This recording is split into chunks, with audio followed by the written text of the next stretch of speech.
Welcome to Caseback Watches. My name is Tim, and in this episode I'd like to continue my series German watchmaking, and our topic today is Nomos.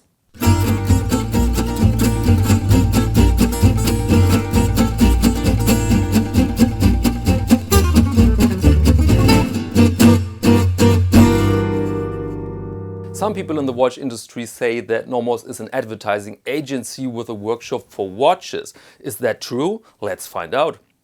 Germany, 1990. After more than 40 years of division, the country is reunited. People can see long-lost relatives, visit childhood towns, and reconnect with local traditions and trades. While an army of shady investment advisors moves out to sell East Germans insurance and ludicrous investments, Roland Schwertner has other plans. The IT expert and photographer from Düsseldorf registers a new brand, Nomos, with the addition of Glashütte. For centuries, this small town in Saxony was the center of German watchmaking. It's synonymous with quality, technical finesse and the will to catch up with Switzerland. Names such as Adolf Lange und Söhne, Assmann and Union are not forgotten, even in the West. Glashütte is still a coveted trademark, but it sets strict rules.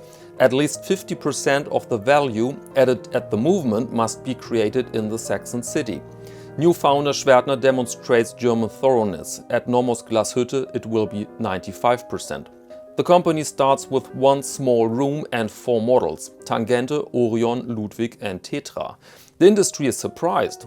While many young watch brands struggle to come up with a recognizable design, a Nomos is immediately identifiable as such. This seems all more astonishing because the designs clearly leave the noisy 90s behind. They seem out of time, but rather out of the future.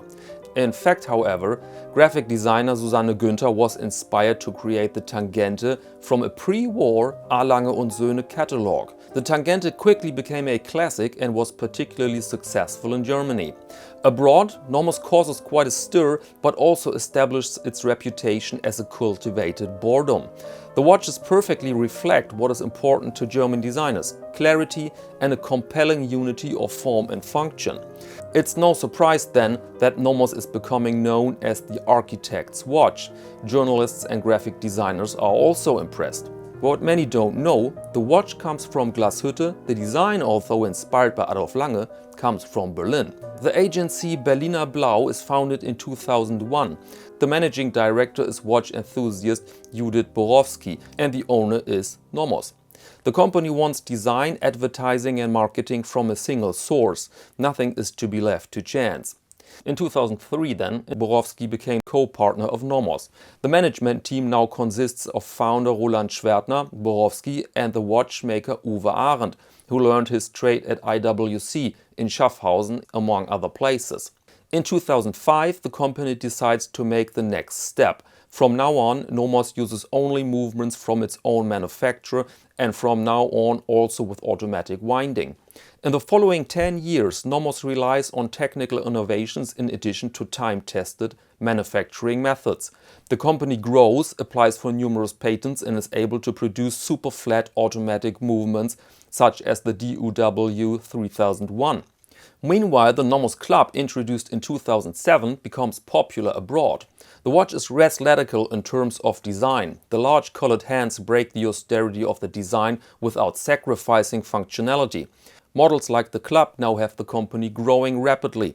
The product range now includes more unusual watches. Nomos and the agency Berliner Blau experiment with colors, case shapes and complications.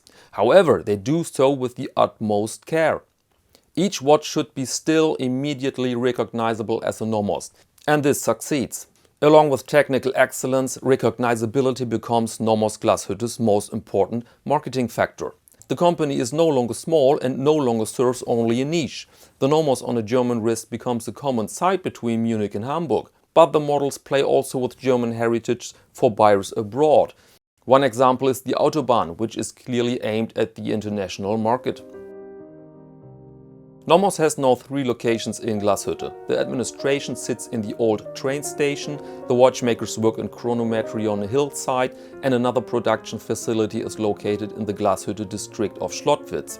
The company employs about 300 people here and about 50 in Berlin. Founder Roland Schwertner is now taking it much easier.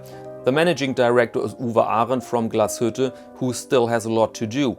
He is the deputy mayor of the town, and here not only watches are an everyday topic, but also the electoral success of right-wing parties. Over 30% vote here for the AfD, the Alternative for Germany, which is classified by the authorities as belonging to the extreme right-wing spectrum. Nomos is explicitly one of its allies. Tolerance and openness are enormously important to us as a company, Arendt said back in 2015. We are perceived abroad for this, but also for how we define ourselves. There are workshops for employees to immunize them against populism. We want to make people think, check facts and provide arguments, Uwe Arendt says.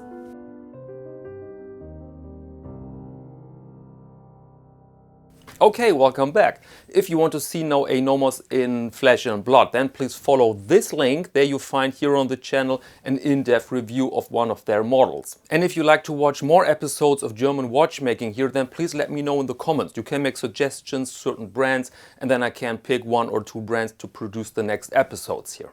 And as always, if you want to have your updates, then please subscribe to the channel, hit the bell so that you get your notifications. You can also follow me on Instagram, where I show watches, but other things also, leather work and other things I find interesting. It's Caseback_Tim. And now let me thank you very much for your attention, and until next time.